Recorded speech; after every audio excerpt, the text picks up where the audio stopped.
When I was 18, almost 10 years ago, I had a phone call that completely changed my life. I got woken up at almost 6 a.m. by an unknown number. I figured it was my boyfriend, now husband, since his phone usually showed up as the famous unknown number. He usually called me before going to work at around 7:30 a.m., but sometimes he'd call me at 6-ish if he wanted to talk to me while waking up. I answer, and he says, "Hey, baby." I'm still half asleep, but start talking. He tells me he has a little problem and says he's feeling really, Being 18 and having started dating him recently, let's just say I was very willing. So we start, and he tells me how he absolutely loved seeing me last weekend, how good I looked, how he absolutely loved my hot red panties. He basically described what we had done during the weekend. If I remember properly, his parents weren't home for the weekend and we had the house and car to drive around, and we had lots of fun, obviously, and how much he loved some of the things I did to him. I replied. I was more and more awake, and we were having a really good time. Then I noticed it was almost 7 a.m., the time where he usually takes his shower, eats, and gets ready to go out the door. I ask him, "So this is fun and all, but aren't you gonna get ready for work?" This is giving me chills just typing it, but he basically replied, No. I think I'll skip work today. What about I come over?" Now the thing is, by then I was pretty awake, and although the voice that was talking to me was very similar to my boyfriend's, something threw me off. My boyfriend doesn't say, no like that. Besides, I knew that unless he was sick, my boyfriend would never skip work because he was scheduled on shifts, and missing a shift was a big deal that could get him fired. I kind of froze for a second, and he noticed it, so he said, "Oh, babe, you're right. I should start getting dressed. So you want me to come over?" By then, I swear that his voice was back to my boyfriend's voice, and I started to feel a little silly. So what if he wanted to skip a day at work? Maybe he just wanted to see me. So I tell him, "Yeah, sure, come over. It'll only be us here." He replies, "Great," then asks, "Where is it?" Wait, what? My boyfriend knows where I live. He had been coming over for weeks now. I laugh it off and tell him, "You know where it is." And that's when he laughed, and his laugh was absolutely not my boyfriend's laugh. I instantly told him, "You're not him, are you?" He said, "Can you just hang on, please? I need to go grab something." Meanwhile, I got a text from my real boyfriend. I figured that maybe this is just some sort of sick joke. Maybe he had coordinated it perfectly. Maybe he's sick and his voice just doesn't sound the same. The text from my boyfriend said, "At the subway, going to work now. Love you, babe." I texted him saying, "Why are you texting me? We're talking right now." At that point, my actual boyfriend called. He was very confused at first, and figured someone had hacked into his MSN. When I told him it was by phone, he assured me that he absolutely did not call me, and whoever it wasn't him. He had to go as the subway train was there, but said that he would call as soon as he was at work. And then the other guy called back. I picked up. I asked him, "Who are you? What do you want?" I pretty much just went crazy on him. He said that his name was Mike, that we had met a long time ago, which was impossible because my phone number was fairly recent, and that he just wanted to have fun, and that he didn't know that I had a boyfriend. I asked him how he knew what I was wearing, and what we did, and how he got my phone number. He just kept asking, "Where are you? Why don't we meet?" At which point I hung up. He called again, but I didn't answer. Within minutes, I called my mom to tell her what happened. She told me to change my phone number, and not to stay home alone. I changed my number right away. I also alerted local police. They opened a file, but nothing ever came of it. I still wonder how the guy knew what we did and what I was wearing. My boyfriend swore at the time he would never let any of his friends know all that. But his parents' house did have a lot of windows, and we weren't exactly discreet.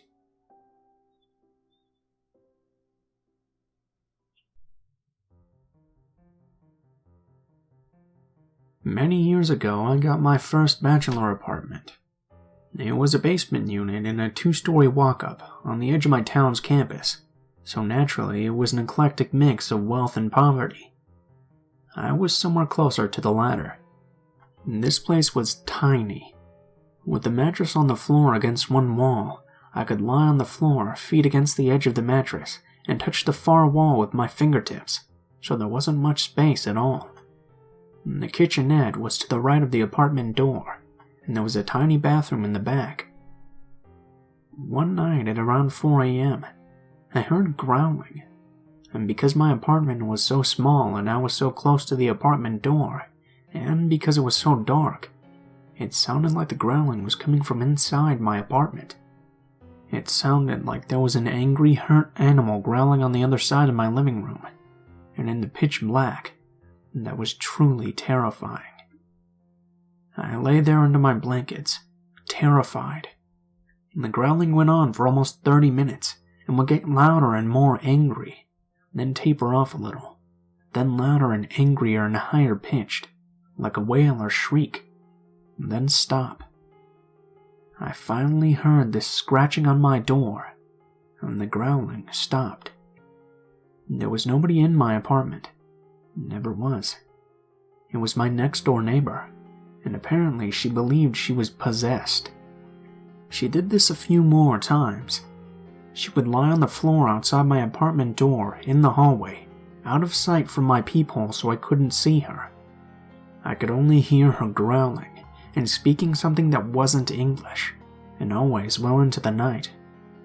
I had no phone, and ours were the only apartments in the basement, as the rest of it was for the furnace and water heaters and storage, so when I wanted to go out, I had to pass her apartment, which started becoming a bad time. Every time I needed to leave home, it got to the point where I had to tiptoe past her door, because if she heard me, she would rush to her front door and start banging on it, shrieking and cursing, until I was far enough away that I couldn't hear her anymore. I spoke with the landlord and super, and he said she was fine as far as his experiences with her were concerned. She was a lovely, quiet woman who mostly kept to herself. Of course, because we were the only tenants on that floor, nobody else heard what was going on, so it was her word against mine. About a month after speaking with the super about her, she set fire to her apartment cooking toast. She put the bread on the burner and forgot about it, and set a small fire. Nobody was badly hurt. The building was evacuated and she went to the hospital with smoke inhalation, but was released the next day. When they went in to assess the damage, they discovered she had written on every square inch of her apartment. On the walls in small, neatly written cursive handwriting, vaguely religious scripture-style verses, apparently in an attempt to keep the demons contained. I moved out at the end of the month and never looked back. I heard through a friend that she was diagnosed with severe schizophrenic disorder, and some other things, and was put on a heavy course of medication to deal with it. To this day, I wouldn't know her if I passed her in the street. I never once saw a woman who became feral and lay growling and shrieking outside my door. I only ever heard her, and that scared the living crap out of me.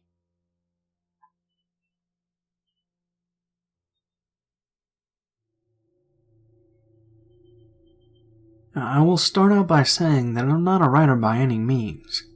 I suck at it, but I'll try my best. For a bit of backstory, my mom was dating an abusive prick at this time, and we'll call him Ian. Because of Ian and the crazy fights they had gotten into, we couldn't lock up my house at all. He had kicked in both the front and the back door to the house, and they never got fixed. My mother and Ian were at the bar all day, every day. I told you this so you would know why the house wasn't locked up, and where my parents were when this happened. This incident occurred when I was around 12 years old, and my little brother was around 10. I was a really small girl at this age, and my brother was sick all the time, so he was very tiny and very frail. My mother and Ian were at the bar as usual. When you opened my front door, it put you in the living room, and you could see the back door from there. There was a hallway to the right that led back to the bedrooms, and that's where my brother and I were. We were in his bedroom with the door closed, playing something on a PlayStation. It was around midnight or 1 a.m., and we were playing and having a good time, when I heard a weird noise. My brother hadn't heard it, and I didn't want to freak him out. I told him that I wanted to go get a drink, and told him to stay in the room and that I would bring him something. To get to my kitchen, you would have to walk down the hallway, in front of both the front and back door, because it was behind the living room. I kept hearing weird noises, so before I left out of my brother's room, I told him to get into the closet and work on our fort, so that it would be ready when I was done getting our drinks and a snack. I raised my little brother for the most part, and took care of him. I had a terrible feeling, a sense of dread. I could tell something wasn't right, and this was a way to get my brother to hide without scaring him. He frightened really easily, and had really bad asthma attacks, and at this time we had no inhaler or his breathing treatment equipment for him. I knew if he started having an asthma attack on top of being scared, it wouldn't be a pretty situation. Anyway, I left the back room and decided to see what was going on. I started sneaking up the hallway as slowly and quietly as I could. I was terrified. I could feel that something was wrong. Before I made it to the end of the hallway, I hear a man. It sounded almost like he was growling. It was a deep, terrifying noise. I can't explain it, but the feeling that washed over me damn near made me puke. So of course I freeze. I have no one in this town. I don't know anyone, and my dad is living in a different state. My mom is at the bar drunk as hell. I was sitting here trying to gather the courage to see what was around the corner and going over my options when I hear my brother's door open. He sees me and the look on my face and freezes. I remember his eyes going so wide with fear because he must have heard the growl or whatever it was too. I motion him with my hands to go back in the room, and he does. I gathered the courage to peek around the corner, and what I saw still freaks me out to this day. It was horrifying. I saw a man, probably around 6'6" and 300+ pounds, sitting on my couch with a wicked grin on his face. That grin and the look in his eyes will forever be burned in my head. By some stupid luck, he didn't happen to see me. I so slowly snuck back to my brother's room. I shut the door and started going over my options. My little brother was already horrified because of the growling noise this man was making. I'm so thankful he wasn't the one who saw what was out there. I mustered my best brave big sister face and calmly told him that there was a man that I didn't know on the couch, and he needed to be very quiet. I told him that I needed him to be brave and keep his breathing in check. My little brother adored me and looked up to me, so when I told him that I needed him to be brave, he tried his best. I told him not to move, and he didn't. And the first thing I tried was the window, but it wouldn't budge. It was completely stuck. I'm trying to make myself stay calm for my brother's sake, but I know what's sitting out there. Since the window was stuck, I decided to start looking for a weapon. My older brother lived here, and I knew he had swords somewhere. I don't remember where he was at the time. I'm looking for a weapon when I hear the man sing, "I know you're here." Fuck. My stomach knotted up, the hair on the back of my neck raised, and I instantly got a cold sweat. And then I hear it. My little brother had started wheezing. Asthma attack. Fuck. I hugged him, reminded him about being brave, and told him to sit still and focus on his breathing. I started frantically trying to get my window open, but it was stuck. I looked around and started moving blankets when I find my older brother's cell phone that he always forgot.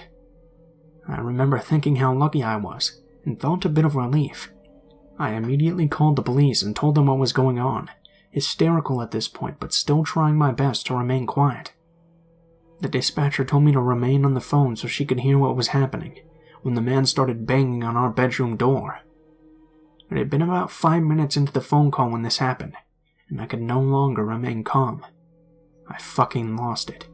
I started screaming, and I mean blood-curdling screaming. The kind of screaming that would send chills down your spine if you heard it. I forgot to mention that our bedroom had the only working lock in the house, so the door was locked. He was trying to get in and banging as hard as he could on the door. His banging got louder and louder. He was screaming to let him in, but it went completely silent. And then he did the creepiest, most terrifying thing ever. He started fucking laughing. You know I could just bust this door down in about 2 seconds, right, little girl? Now he's lightly knocking on the door and asking for me to open it. His demeanor had completely changed. Then I heard a scraping at the door. What I had imagined it was in my 12-year-old head was him scraping the door with his really long nails or something. But that wasn't the case. Then I hear the police start screaming at him to get on the ground, put his hands up.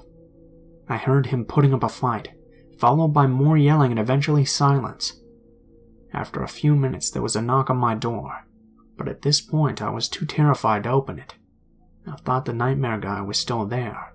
So being in my hysterical state, I started screaming, "No, no, please," over and over again, sobbing and shaking.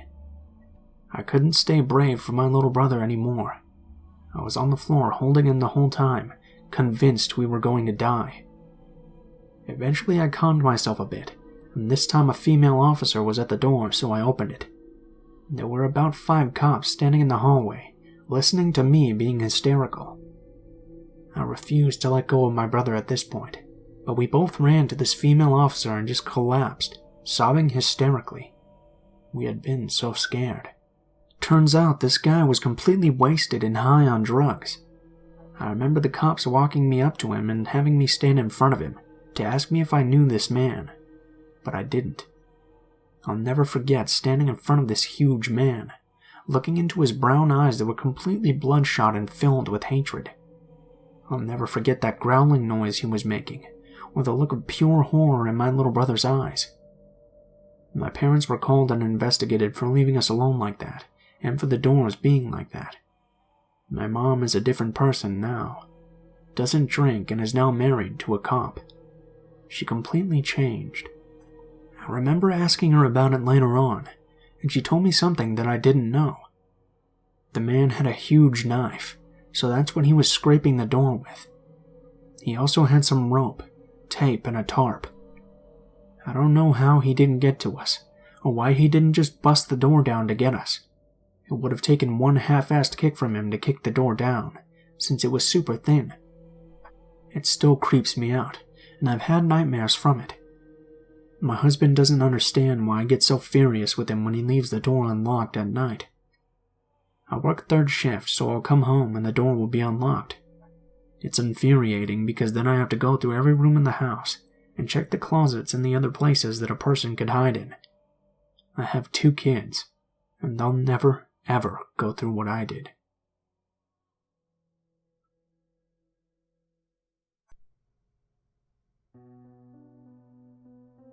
This was the most terrifying experience I've ever had.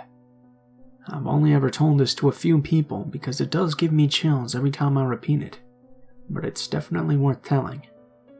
So a little info. I live in the New England area, East Coast, and this took place last November and ended about February of this year. So one day my dad had to take me to school because my mom left early for work. I go to a private school, and about 5 minutes into the drive to school, I noticed that I forgot my ID card, which I need to walk around the school with. So my dad turned the car around and we drove back home. Now, my house is gated, and you need a code to get in. After we got through the gate, my dad and I noticed that there was someone peeking through the windows. There was no car parked in the driveway, though. I was a bit freaked out because I had no idea how this guy got in. The only way to get onto our property is by putting in the code at the gate. And no, he couldn't have jumped it, because the sensor would have gone off. My dad tells me to wait inside the car and to lock the doors. He gets out and walks up to the guy, that I can now see is about 40 or so. No, this part gets a bit weird, but it's not uncommon at the same time. My dad looks like a famous person, and he gets told that almost every day. The next thing I know, this guy asks for my dad's autograph, and asks if he could take a picture with him. Very odd, I know. My dad nervously laughs and backs away a little.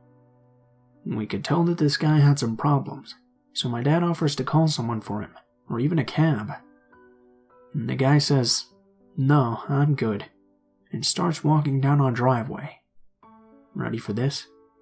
When he gets to the gate, he puts in the code. How did he know it? My dad then starts shouting at him and starts running down the driveway. Then this beat-up white car stops on the street, picks up the guy, and they floor it and take off.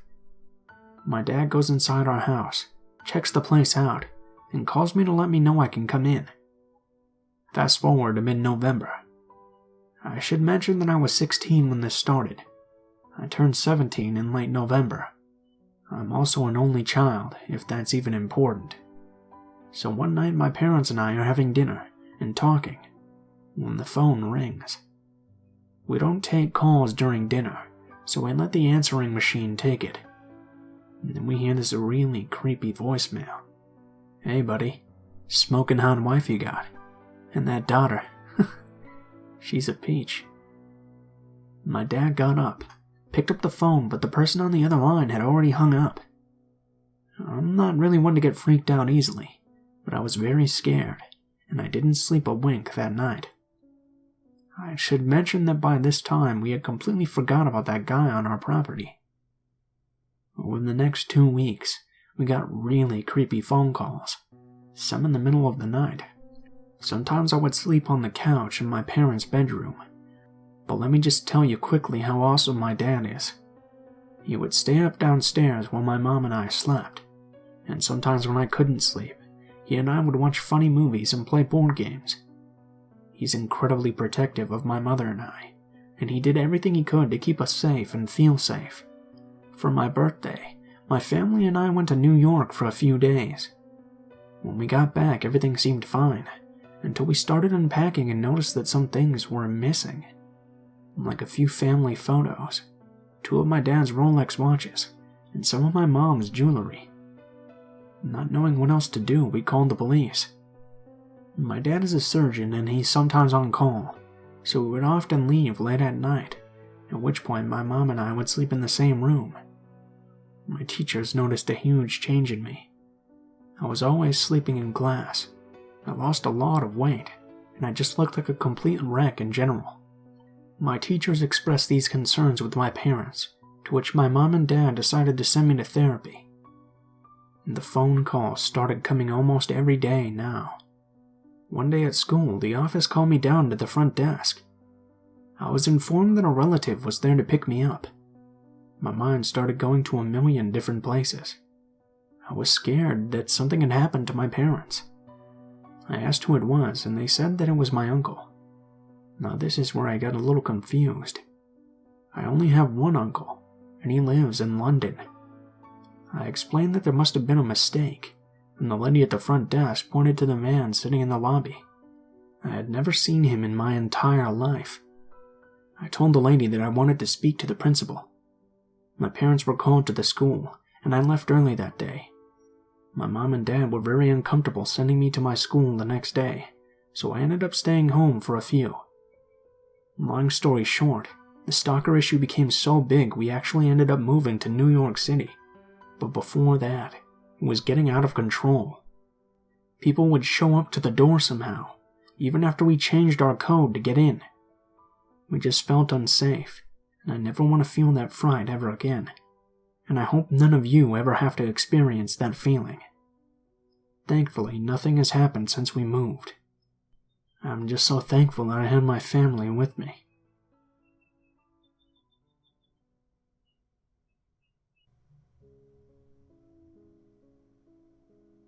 About 9 years ago, when I was in college, I worked at a small-town local pizza place, taking orders by phone and waiting tables. Most of us who worked there were girls, so most of the time if you called the place to place an order, you'd be talking to a female between the ages of 18 and 25. Probably the stuff of wet dreams for a local sexual deviant who loved to place lewd phone calls to businesses. This man would either breathe heavily into the phone or ask perverted questions in a loud whisper to disguise his voice. Frequently when you'd pick up and ask, "Can I take your order?" he'd respond with, "Are you wet?" My favorite one was when our manager picked up and he asked her this, and she said, "Well, yeah, I've been washing dishes," laughed and hung up on him. This went on for months though, until one day. We had been getting pretty tired of fielding the nasty calls. Sometimes we'd get busy, and this guy would call 10 or 15 times a day, tying up our phone lines and stealing time from real customers. So we were working one beautiful Sunday afternoon, and it happened. Creepo forgot to block his number, so naturally we called it back. The first time he didn't answer. He let it go to voicemail, and we hear, "Hi, this is Mike Jr. Leave a message and I'll call you back," in a nice cheery voice. Since we were having a slow, boring afternoon, we waited a few hours, blocked our number, and called again. "Albert's Lumber," the same cheerful voice announces. "What?" my coworker says. "Is Mike there?" "Oh, he stepped out. I think he left already for the day. Bye." I have no clue how he figured it out. All I can figure is that he must have been a lonely guy, and not many people called him, so he was able to put 2 and 2 together to figure out where the blocked number was calling from. Gee, can you imagine people not wanting to talk to this guy on the phone? We were kind of feeling triumphant, as we had figured out sort of who this guy was, and we at least had his number. When the manager showed up, she called the police and informed them of the incident. They just sort of made a note of it. Turns out this guy had been calling 4 or 5 different places doing the same thing, so they were well aware of him. The very next day, I'm waiting tables when some regular customers come in. They're pleasant and unassuming people, an elderly couple and their middle-aged son. I never really thought much of him, and he never gave me that totally creepy vibe, although I always thought he was a bit odd. He never threw out any major red flags, and his parents were always very sweet. So since I'm used to these people, I'm friendly and a little chatty with them. I never told people where I lived or any other really personal information like that, with a few exceptions. Thank goodness. I suppose I should also mention that I only knew their last name, and only the mother's first name because she always paid with her debit card. So I guess the son must have had a little thing for me, so he starts telling me this story about how he won 2 free tickets on the radio to a major country concert. I'm congratulating him, and he recaps the event saying, "Yeah, and they called me and said, 'Is this Mike Jr.?' And I said, 'Yeah, why?' And they told me I had won." He's saying this while demonstrating by picking up his cell phone. And then he proceeds to ask, "Oh, would you be my date there? I'd love to take you." "Oh, I'm really sorry," I reply. "I have class at that time and I can't miss it." All the while, I'm trying not to let on that I'm freaking the fuck out inside, because I'm not sure how common it is to be named Mike Jr., and to actually refer to yourself like that with the junior and everything. So I take their order back to the kitchen and go way back, and start freaking out to my coworkers. One gets a brilliant idea. She still has that number written down, and she's going to call to see if he picks up while I go into the dining room and do some piddly cleaning to see if his phone rings. It does. Out of the corner of my eye, after hearing it vibrate on the table, I see him pick it up, press a button, and decline the call, and put the phone back in his pocket. I stay for a few more minutes until the food is done and deliver it to them. I didn't want him to know that I knew. He scared the crap out of me. I was thinking that either he is really stupid or really sociopathic and wants me to know who he is. They finish their dinner and leave like everything's normal. We call the manager. She calls the police and tells them what happened, and we think it's all over for the day, although I'm still a bit on edge because this weirdo has a crush on me. Well, it's not over. Later that night after close, I'm vacuuming the dining room and the phone rings. A male asks for me. My coworkers tell me I have a phone call, and it's him. They know from the caller ID. The manager is calling the police as I'm walking back to the phone, and by the time I get there, she mouths, "Stay on the line as long as you can." I hesitantly put the receiver to my ear. "Hello?" "Hey, this is Mike Jr. What you doing, sweeping?" Yeah, how'd you know?" Fuck, he's watching me. And then he starts trying to convince me profusely to go to the concert with him. I continue to politely decline, entertaining his banal pleadings and bragging of himself, until my manager taps me and tells me I can hang up. So I tell him I have to get back to work now and tell him goodbye. And then I found out why they wanted me to stay on the line. I don't know how they knew, either pinging or they had tapped the call or both. But then I had to talk to the cops and they gave me instructions to be extra cautious and avoid this guy.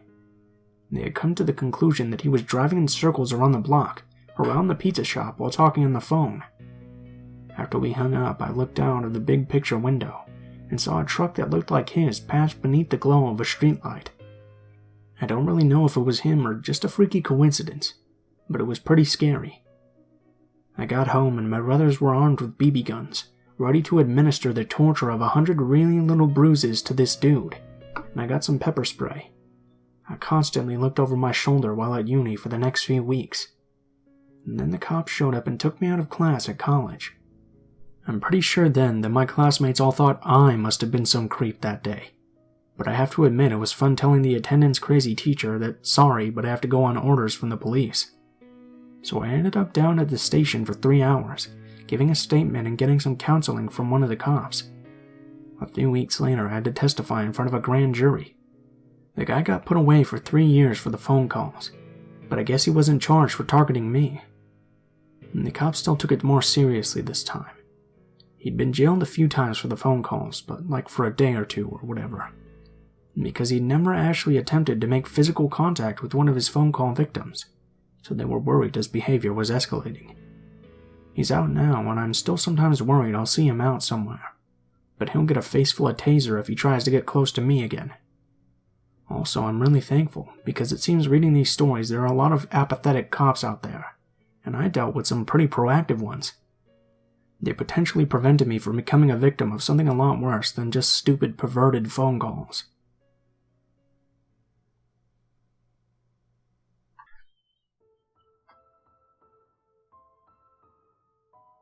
What is up, guys? Blue Spooky here, as always. I just wanted to thank you guys so much for watching, especially if you made it this far to the end of the video. A couple of things I want to mention this time at this end of video screen. First off, been working on that Patreon, so that's going to be finished pretty soon. I'll probably make an announcement for it next week sometime. We're just finishing up some of the reward tiers, so let me know what you guys think about that in the comments if you have any strong opinions one way or the other. Secondly, sometime in August, probably around the 19th or so, I'm going to be making a video with my girlfriend, and she's going to have some scary stories to share with y'all, so hopefully you guys are looking forward to that. That'll probably be some kind of special that'll be a little bit longer, and I'll probably show you guys pictures of my doggy at the end of the video on this here screen. So, I hope you guys are looking forward to that. Thirdly, hopefully next month, I'm going to have the stuff to start being able to live stream for you guys. I'm pretty excited about that. We're probably going to live stream some horror games, and maybe a little bit of Zelda, since I've been on a bit of Zelda binge on the Switch. So let me know what you guys think of that, and I've been thinking about opening up a second channel too, maybe for doing some gameplay videos and perhaps reading some kind of stories that aren't necessarily scary. Let me know if you guys have any strong opinions on that in the comments below. As always, if you'd like to send in a story, or if you have a story you'd particularly like me to read, go ahead and look in the description below this video. There will be links to all of my social media accounts, including my Facebook, Gmail, and Twitter accounts. Go ahead and send me a message on any of those, and I'll try to respond to it when I can. If you guys do decide to send in a story, please be sure to include in the tagline the name of the story, what type of story it is, if it has a type, and how you would like to be credited in the description of the video the story appears in. If you guys are at all curious about the music used in this video, the music is listed in the description below, in the order which it appears. I also have links to all of the artists in case you like their work and you want to check out more of their stuff. So go ahead and take a look down there if you're curious about the music. If you guys have any constructive criticism, please be sure to leave it in the comments below, as I'm always looking for new ways to improve the channel. Thank you guys so much for watching, and I hope you guys have a great day.